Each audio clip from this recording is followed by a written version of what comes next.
Hi friends, welcome to our channel super trader Lakshya. आज हम बात करने वाले हैं लाइफ के अनएक्सपेक्टेड इवेंट्स के बारे में जो हमारे सामने कभी भी आ सकते हैं और इसके लिए हमें अपने फाइनेंसेस में कंट्रोल रखना बहुत जरूरी है। अपने फाइनेंसेस को कंट्रोल करने के लिए और फाइनेंशियल जो एक खर्चे होते हैं, एक्स्ट्रा खर्चे, उनको कंट्रोल करने के लिए कई लोग खर्चों की शीट मेंटेन करते हैं। कितना खर्च हो रहा है, कितना हम कमा रहे हैं, कहां पे कितना पैसा जा रहा है, ये सारी चीजें लोग मेंटेन करते हैं। फिर जो एक्स्ट्रा खर्चे रहते हैं उनको कट करने की कोशिश करते हैं। कई बार ऐसे कुछ खर्चे आ जाते हैं जो हमारे बजट को बिगाड़ देते हैं और ये खर्चे ज्यादातर अनएक्सपेक्टेड होते हैं। तो अनएक्सपेक्टेड खर्चे और अनएक्सपेक्टेड चीजों के बारे में जो लाइफ में आ सकती हैं उसके बारे में सोचना बहुत जरूरी है। लाइफ बड़ी ही अनप्रेडिक्टेबल है। हम हमेशा किसी एक बजट या किसी एक शेड्यूल या किसी एक प्लान के हिसाब से नहीं चल सकते अपनी लाइफ में।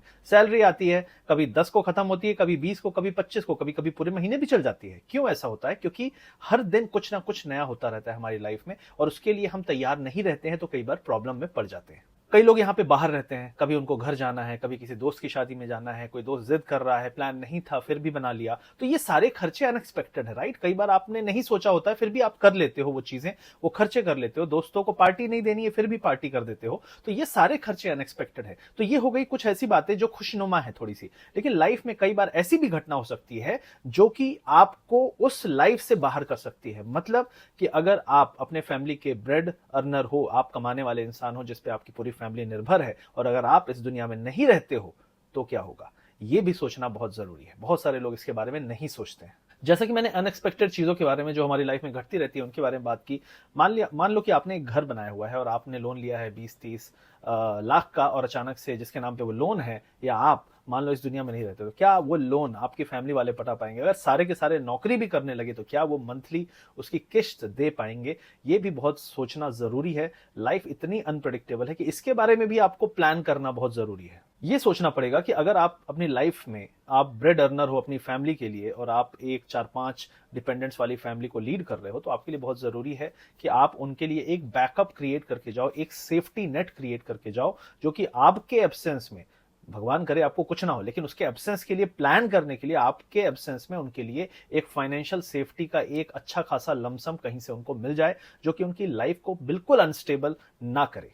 तो यहां पे जो सोल्यूशन मुझे दिखता है वो बेस्ट सोल्यूशन है टर्म इंश्योरेंस। बहुत सारे लोग यहां पे हेल्थ इंश्योरेंस के बारे में भी बात करते हैं, टर्म इंश्योरेंस के बारे में बात करते हैं, लेकिन मैं मानता हूं ये दोनों बहुत ही ज्यादा जरूरी है। आपको अपना पर्सनल होना चाहिए, इवन इफ आपके जो एम्प्लॉयर है उसने आपको दे रखा है, लेकिन आपको खुद का एक हेल्थ इंश्योरेंस और खुद का एक टर्म इंश्योरेंस हमेशा होना चाहिए। इस वीडियो में मैं टर्म इंश्योरेंस से रिलेटेड कुछ बातें बताऊंगा जो बहुत सारे लोगों के अंदर डाउट है, क्वेश्चंस हैं, ताकि क्लैरिटी आ सके कि हमें क्या देखना चाहिए एग्जैक्टली अगर हम टर्म इंश्योरेंस खरीद रहे हैं, कितने की लेनी चाहिए, क्या हमारा क्राइटेरिया होना चाहिए, क्या किस कंपनी में हमें देखना चाहिए। ये सारी चीजें मैं इस वीडियो में बात करूंगा। तो यहाँ पे बहुत सारे लोग बोलेंगे यार टर्म इंश्योरेंस क्यों, नॉर्मल लाइफ इंश्योरेंस ले लेते हैं। प्रॉब्लम नॉर्मल लाइफ इंश्योरेंस की ये है कि वो कम प्रीमियम में ज्यादा कवर नहीं देता है जो कि टर्म इंश्योरेंस देता है। तो इसलिए term insurance definitely come investment में आपको एक बड़ा कवर देता है, सेफ्टी नेट देता है, जो जिसके बारे में यहां पे मैं बात कर रहा हूं, क्योंकि आपके टोटल बजट को भी हमें ज्यादा इंपैक्ट नहीं करना है कि एक बड़ा पोर्शन आप एलआईसी या कोई इंश्योरेंस में आपने दे दिया, वो नहीं करना है। आपको एक छोटा सा पार्ट देना है जिससे आप एक बड़े कवर को हासिल कर लेते हैं और काफी लंबे समय तक हासिल करते हैं। मान लो 60, 70, 75 एज तक आप उसको कवर करना चाहते हैं, वो चीज आप बहुत कम अमाउंट में कर सकते हो टर्म इंश्योरेंस के थ्रू। ये तो बात हो गई कि टर्म इंश्योरेंस जरूरी है, जरूरत के बारे में मैंने आपको बता दिया, लेकिन क्या क्या चीजें देखने, कौन से वो 3-4 इंपॉर्टेंट पॉइंट्स हैं, उन पॉइंट्स के बारे में यहां पे अब मैं आपको बात करूंगा। तो यहां पे डेटा वाइज अगर हम बात करें, समझे, तो सबसे पहले इंपॉर्टेंट चीज होती है क्लेम सेटलमेंट रेशियो। जिस कंपनी का आप टर्म इंश्योरेंस खरीद रहे हो उसका क्लेम सेटलमेंट रेशियो, जो भी हम जब जरूरत पड़े और हम क्लेम करें, वैसे भी हम दुखी हैं, प्रॉब्लम में हैं, अगर हम क्लेम करने जाए तो हमें बहुत तकलीफ ना हो, आराम से हमारा पैसा हमें मिल जाए जो हमें चाहिए, जो हमें मिलना चाहिए। तो उसके लिए क्लेम सेटलमेंट रेशियो बहुत इंपॉर्टेंट एक फैक्ट है, डेटा है, जिसको आप यहां पे देख सकते हैं। तो यहां पे IRDAI जो इंश्योरेंस का रेगुलेटर है उसकी वेबसाइट से जो डेटा है मैं आपको यहां पे दिखा रहा हूं। तो यहां पे आप देख सकते हैं कि मैक्स लाइफ है, HDFC लाइफ है, ईडलवाइज टोक्यो है, ये सारी कंपनीज आप यहां पे देख सकते हैं। यहां पे जो पहला रो है वो है कि कितने क्लेम इनको मिले, दूसरा है इन्होंने कितने क्लेम पे किए, फिर उसके बाद आप वहां पे रेशियो देखोगे, और ये रेशियो जो होता है, ये क्लेम पेड रेशियो जो है परसेंटेज में, ये नॉर्मली कहते हैं कि 98.5 से बेटर है, तो अच्छा है। तो कम से कम आपको ये देखना है कि 98.5 से ऊपर उस कंपनी का क्लेम सेटलमेंट रेशियो होना चाहिए। अब इसके बाद एक और इंपॉर्टेंट चीज है, क्योंकि यहाँ पे वॉल्यूम्स देखना बहुत जरूरी है कि कितने क्लेम्स इनको मिले, क्योंकि आप देखेंगे बहुत सारी कंपनीज हैं जहां पे आपको क्लेम सेटलमेंट रेशियो तो बहुत अच्छा है, जैसे आप यहाँ पे देख सकते हैं एगॉन का, लेकिन वहां पे total number of claims received बहुत कम है। तो हमें अगर सिलेक्शन करना है तो हम हमेशा सेलेक्ट करेंगे उस कंपनी को जिसके पास ज्यादा क्लेम्स आते हैं। जैसे एलआईसी है, एलआईसी देश की सबसे बड़ी इंश्योरेंस कंपनी है, डेफिनेटली उसके बाद ज्यादा क्लेम आएंगे। ज्यादा क्लेम के बाद भी क्या वो 98.5% के ऊपर क्लेम सेटलमेंट रेशियो है? डेफिनेटली 98.5 के ऊपर इसका रेशियो है, 98.52 है, बाउंड्री लाइन के ऊपर है। मैं बाउंड्री लाइन तो एक ड्रॉ कर रहा हूं कि भाई शॉर्टलिस्टिंग के लिए, लेकिन इतने बड़े वॉल्यूम के साथ 98.52 एक अच्छा डेटा माना जा सकता है। तो यहां पे जब आप टोटल जो लिस्ट है मैंने आपको दिखाई उसमें देखेंगे तो 13 आउट ऑफ 24 इंश्योरेंस कंपनीज जो हैं वो 98.5 के कट ऑफ के ऊपर उनका क्लेम पेड रेशियो है। तो इस तरीके से एक शॉर्टलिस्ट हमको मिल गई। अब अगर हम वॉल्यूम का एक क्राइटेरिया बना लें, जो दूसरा बहुत इंपॉर्टेंट क्राइटेरिया है, तो सपोज हम जैसे एगॉन का मैंने कहा 300 के आसपास है, तो हम अगर एक 1000 का बना लें क्राइटेरिया, या फिर हम कह लें कि चलो टॉप कंपनीज जो 5000 के ऊपर क्लेम हैंडल करती है एनुअली, उन कंपनीज की लिस्ट बनाए, तो नेट नेट यहां पे आप देखेंगे टोटल 7 कंपनीज ही हैं जो 5000 के ऊपर पर ईयर क्लेम्स हैंडल करती हैं। तो वॉल्यूम्स के बारे में हम शॉर्टलिस्ट कर सकते हैं। तो वॉल्यूम के बारे में अगर मैंने 5000 का एक कट ऑफ लिया तो उसमें इतनी सारी 7 कंपनीज हैं जिनकी लिस्ट आप यहां पे देख सकते हैं, जैसे कि max life, HDFC, Bajaj, Allianz, LIC, ये सारी कंपनीज आपको यहां पे लिस्ट में दिख जाएंगी। अब यहां पर जो अगला क्राइटेरिया है वो है सॉल्वेंसी रेशियो। सॉल्वेंसी रेशियो क्या होता है कि भाई इन केस अगर इनके पास ज्यादा क्लेम आ गए तो क्या इनके पास लिक्विडिटी का इशू तो नहीं होगा। तो 150% एक मिनिमम रिक्वायरमेंट है, थ्रेशोल्ड है, इसके ऊपर ही होना चाहिए 1.5। तो यहाँ पे आप देख सकते हैं कुछ कंपनीज हैं जिनके सॉल्वेंसी रेशियो काफी अच्छे हैं, जैसे एचडीएफसी लाइफ का 2.01, आईसीआईसीआई प्रू का 2.17, बजाज एलियांज का 6.66, पीएनबी मेट लाइफ का 1.9, टाटा एआईए लाइफ का 2.04, एसबीआई लाइफ इंश्योरेंस का 2.15, रिलायंस निप्पॉन लाइफ इंश्योरेंस का 2.45, मैक्स लाइफ इंश्योरेंस का 2.02 सॉल्वेंसी रेशियो है। तो ये हो गई biggest popular companies with good solvency ratio. और गुड, इसमें हम ये भी कह सकते हैं कि क्लेम पेड रेशियो भी अच्छा है और सॉल्वेंसी रेशियो भी अच्छा है। तो ये दो इंपॉर्टेंट क्राइटेरिया फिट करने वाली ये कंपनीज हमारे पास आ गई।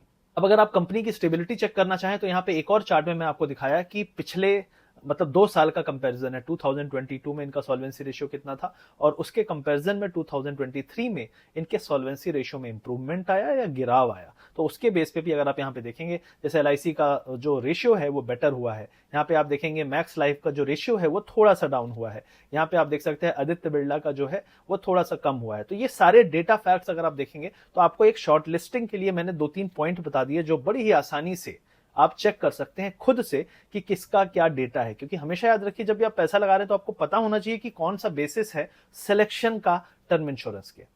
अब यहां पे जो हम अगले एक इंपॉर्टेंट एस्पेक्ट के बारे में बात करेंगे कि कितना पैसा देके हमको ये पॉलिसीज मिलती हैं, कौन सी पॉलिसी है जो हमको सस्ती पड़ रही है, कौन सा टर्म इंश्योरेंस किस कंपनी का हमें सस्ता पड़ रहा है। तो यहाँ पे कई सारे आपको जो लाइफ इंश्योरेंस कंपनीज की पॉलिसीज आपको मिल जाएंगी। तो आप यहाँ पे पॉलिसी बाजार में जाके इन सारों को शॉर्टलिस्ट करके कंपेयर कर सकते हैं। यहाँ पे आप कई सारे क्राइटेरियाज आपको मिलेंगे। सपोज आपने 29 ईयर एज के किसी बंदे का आपने 1 करोड़ का इंश्योरेंस लिया और आपने एज डाल दिया 60 तक, तो आपको यहाँ पे एक वैल्यू दिखा देगा। अब आप यहाँ पे ये 1 करोड़ को अगर 1.5 कर दोगे तो चेंज हो जाएगा। अगर आप यहाँ पे जो एज है उसको बढ़ा दोगे कि भाई मुझे कवर 70 तक चाहिए या 75 तक चाहिए, क्योंकि अभी मैं अगर 30 हूं या 35 हूं, अगर मैं 35 हूं, मेरे बच्चे 5 साल के हैं, तो आज से 30 साल बाद वो 35 के हो जाएंगे, तब तक उनकी शादी हो जाएगी, सारी चीजें हो जाएंगी। तो मैं कम से कम सुकून से रह सकता हूं कि भाई अब अगर कुछ भी हुआ तो टेंशन नहीं है, ये लोग स्टेबल हो गए हैं। तो इस तरीके से हम सोचते हैं जब भी हम एक टर्म इंश्योरेंस को लेते हैं कि कब तक का हमें टर्म चाहिए, कौन से एज तक हम सोचते हैं कि हमारे बच्चे या जो फैमिली है वो सेटल हो जाएगी, स्टेबल हो जाएगी। तो ये सारी चीजें आपको सोचनी है जब भी आप कॉस्ट का सिलेक्शन देख रहे हैं। यहाँ पे और इंपॉर्टेंट चीज है कि यहाँ पे बहुत सारे एड ऑन्स होते हैं। एड ऑन्स को आप हटा सकते हैं, उसमें ऐड कर सकते हैं कौन सा एड ऑन चाहिए नहीं चाहिए। और यहाँ पे आप मंथली पेमेंट कर सकते हैं, एनुअली पेमेंट करते हैं तो 5% का सीधा डिस्काउंट मिलता है। यहाँ पे पॉलिसी बाजार में अप टू 10% का आपको डिस्काउंट मिलता है। यहाँ पे आपके सिटी में आपको एडवाइजर मिल जाते हैं। यहाँ पे 24/7 24/7 क्लेम का असिस्टेंस मिलता है। आप कॉल सेंटर पे कॉल करके असिस्टेंस ले सकते हैं, ये लोग सपोर्ट करेंगे, आपकी हेल्प करेंगे। यहाँ पे tax exemption under section 80C मिलता है, यहाँ पे आपको पॉलिसी बाजार की टीम सपोर्ट भी करेगी। यहाँ पे आपको टैक्स एग्जम्पशन में मिल रहा है 24/7, तो ये सारी चीजें आपको काफी हेल्प करती हैं।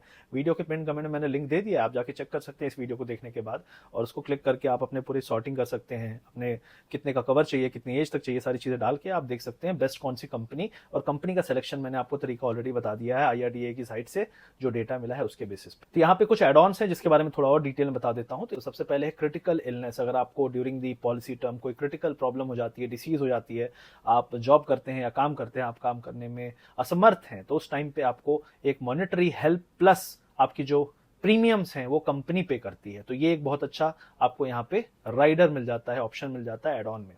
यहाँ पे आपको एक्सीडेंटल बेनिफिट भी मिल जाते हैं, जहाँ पे अगर आपका एक्सीडेंट हो जाए, कोई प्रॉब्लम हो जाए अचानक से, उसमें आप अपना काम नहीं कर पा रहे हैं, तो उसमें भी कंपनी इसका ख्याल रखती है और आपके प्रीमियम्स को पे करती है। यहाँ पे वेवर ऑफ प्रीमियम ऑप्शन भी है। अगर पॉलिसी होल्डर डिसेबल हो जाता है तो, या बिल्कुल काम करने में असमर्थ है, तो वहाँ पे पॉलिसी पूरी कंपनी आपकी तरफ से जिम्मेदारी उठा के पे करती है और आपको सारे बेनिफिट देती है। तो ये सब चीजें जो है ये एड ऑन्स में आते हैं। कुछ एड ऑन्स पॉलिसी के साथ एडेड रहते हैं फ्री में, उस पॉलिसी में जब आप जाएंगे आप देख सकते हैं, और कुछ को आपको ऐड करना पड़ता है। तो अगर आप मंथली जाएंगे चेक करेंगे तो आप देखेंगे मंथली प्रीमियम थोड़ा थोड़ा बढ़ जाएगा। तो यहाँ पे एज लो एज 678 रुपीज में आप 1 करोड़ तक का टर्म इंश्योरेंस यहाँ पे पा सकते हैं। तो ये एक बेसिक चीज है, लेकिन आप जब अपना क्राइटेरिया डालेंगे, डेटा डालेंगे, तो आपको अपनी वैल्यू जो है आपकी जरूरत के हिसाब से या कौन सी कंपनी में आपको ज्यादा भरोसा हो रहा है वो आपको वहां पे वैल्यू दिखा देगा। तो आई होप ये सारी इन्फॉर्मेशन आपको अच्छी लगी होगी। वीडियो के पिन कमेंट और डिस्क्रिप्शन में जाइए, पॉलिसी बाजार इंडिया का नंबर 1 पोर्टल है, टेंशन नहीं है, वो लोग भी सपोर्ट करते हैं। और टर्म इंश्योरेंस कैसे सेलेक्ट करना है ये मैंने ऑलरेडी इस वीडियो में बता दिया है। तो इन सारी चीजों को